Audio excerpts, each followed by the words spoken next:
when it comes to fighting for people's rights and their access to care. So Patrick, would you come on up here?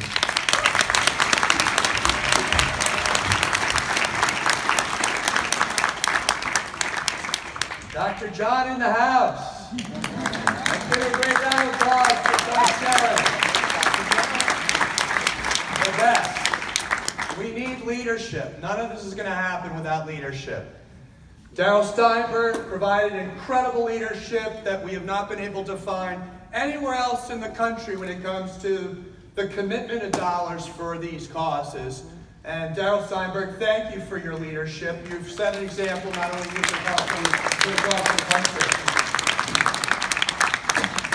Congressman Tony Coelho, who without Tony Coelho, our country would not have the Americans with Disability Act. Give a round of applause for Tony Coelho.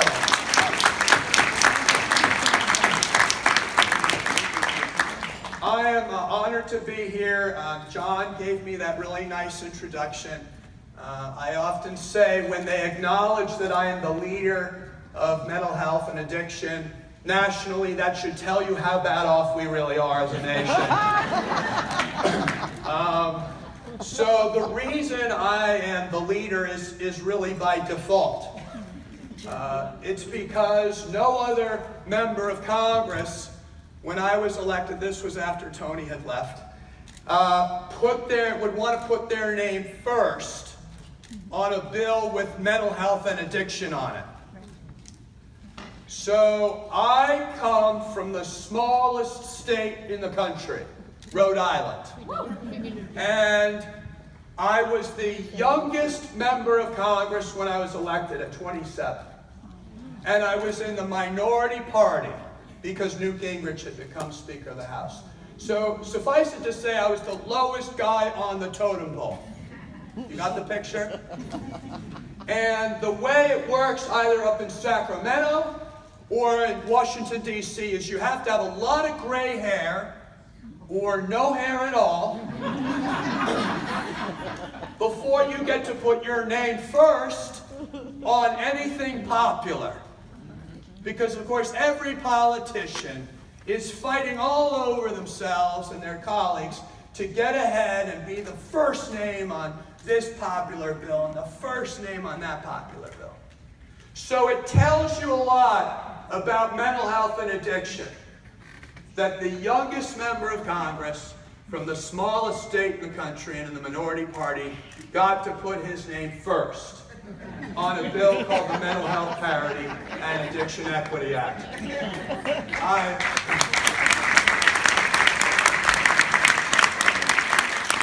And it had nothing to do with the fact that because I was a Kennedy and I had been in drug treatment,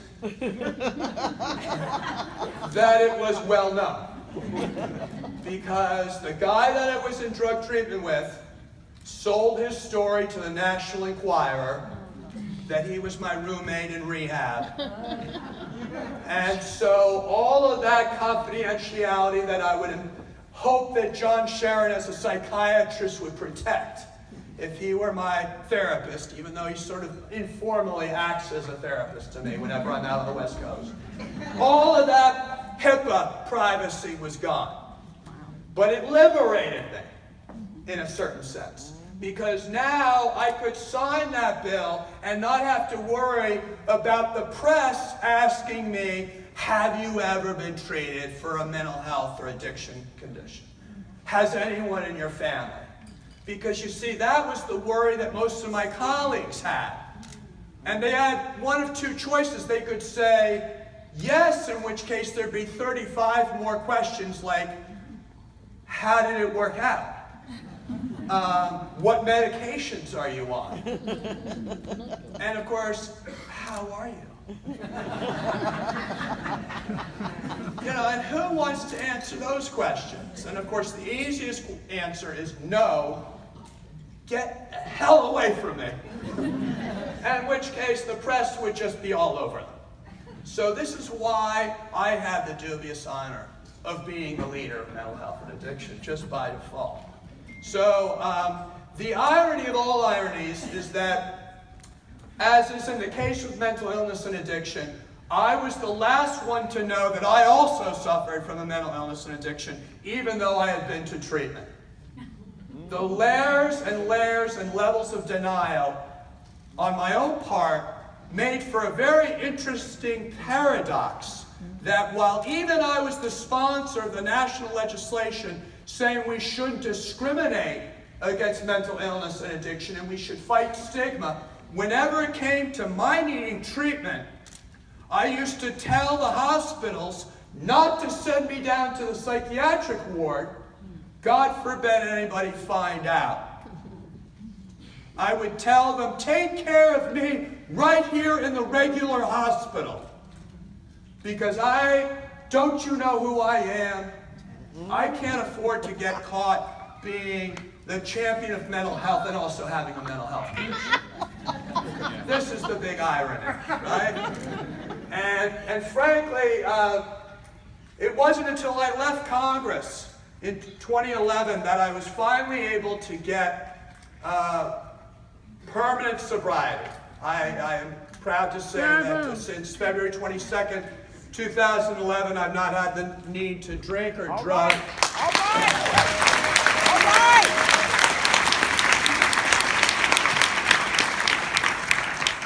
But every time I go back to Washington, D.C., now I understand why I did drink and drug. To survive. It's not funny. I mean, I try to make light of it because we often get in such a downer when we talk about the tragedy of these illnesses and their circumstances. I would just say that I know today that there's a bigger power than me that was in control of everything when I didn't recognize it at the time. That's right. Because how in the world could it be that I could write this bill in the House that because of the tragedy of Paul Wellstone's tragic death in a plane crash, my late father, Senator Edward Kennedy, became the sponsor of this bill in the Senate, and that he and I had to negotiate about what would go in the final bill on mental health and addiction, even though neither one of us had talked about the illnesses in our family our whole lives. And we were negotiating about whether to include the very illnesses that our family suffered from. Alcoholism, addiction, post-traumatic stress disorder. God forbid anyone like my late father would have suffered from post-traumatic stress disorder after being out here in California and having to fly to Los Angeles to watch another brother die of a gunshot wound.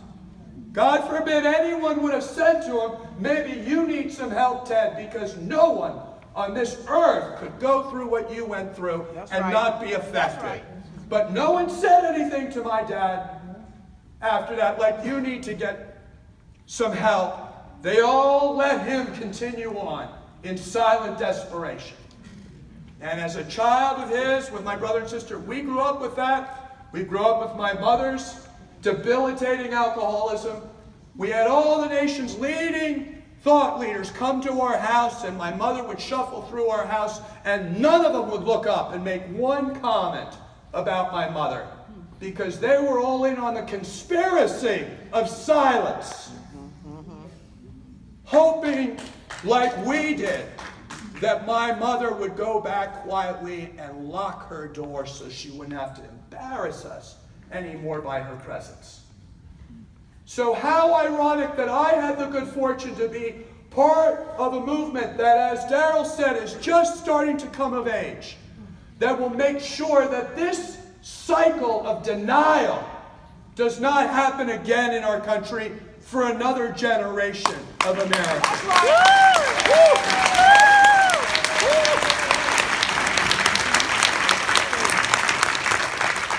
So in a real sense, we are fighting a new type of medical civil rights, because we don't want mental health to be a separate and unequal treatment system. Right on!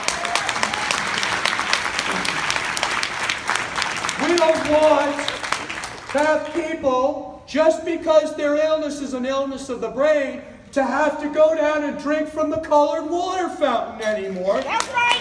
We don't want them to have to feel like somehow they're less than because their illness is an illness of the brain as opposed to any other illness of the body. Because it's that kind of shame that makes all of these illnesses even worse. Yes. And so what we have today, led by Dr. John Sherin, who's a doctor, is talking not only about this as a medical issue and a societal issue, but a moral issue. Because we are in the house of God. And it is important for us to come back to that age-old wisdom, no matter what house of worship you have, that you treat others as you yourself would want to be treated. And that those there, but the least of these, my brothers and sisters, go I. And that is the fundamental moral charge articulated by John F. Kennedy when he signed and spoke in front of the nation on civil rights. Because back then, they said, don't rush that civil rights. You know, who knows what's going to happen? How quickly? We can't go too quickly. It's going to take a while to integrate. And that's what we hear from these insurance companies. That's what we hear from these hospitals. They all say, well, it's going to take time. Well, what about it when it's your child that needs one of these services? How are you going to feel that? So that's what John F. Kennedy said. He said that we ought to treat this as the moral issue. And then he ultimately, just before he passed away, signed the Community Mental Health Act of 1963. And that was the historic piece of legislation that said we ought to treat people in the most least restrictive environment, wherever possible, and that people with mental illness, as he said, need no longer be alien to our affections or beyond the help of our communities. And so, how ironic that not only did the bill I got to introduce help rectify, in a small sense, the experience that I had when I was a child growing up with a mother that was constantly being berated as if it was a moral failing of hers as opposed to a medical failing. Like she chose to be shamed like that, as if that was something voluntary that she did. And not only did I get to talk to my dad about mental health, even if it was over the legislative, table, but at least I got to finally have a conversation with him before he died. But when it ultimately was a bill that got signed into law, it was signed into law on the same desk that President Kennedy signed the Community Mental Health Act of 1963. Now, you can say a lot of things, but I don't believe that's a coincidence. And so today, I try to live my life knowing that I can't control what happens. If I just try to be part of this movement that you're all part of kicking off, things are going to work out the way they're meant to work out. And I'm grateful for the fact that all of you are here today to help us make sure that we say that the march continues. Because 50 years ago, this year, not more than a couple weeks from now, will be the 50th anniversary of my Uncle Bobby's death. We just marked the 50th anniversary of Dr. King's death. We saw 1968 marked by great riots and protests and young people coming up out of the shadows through the freedom rides. Freedom rides, those young people were helping to bring desegregation throughout this country.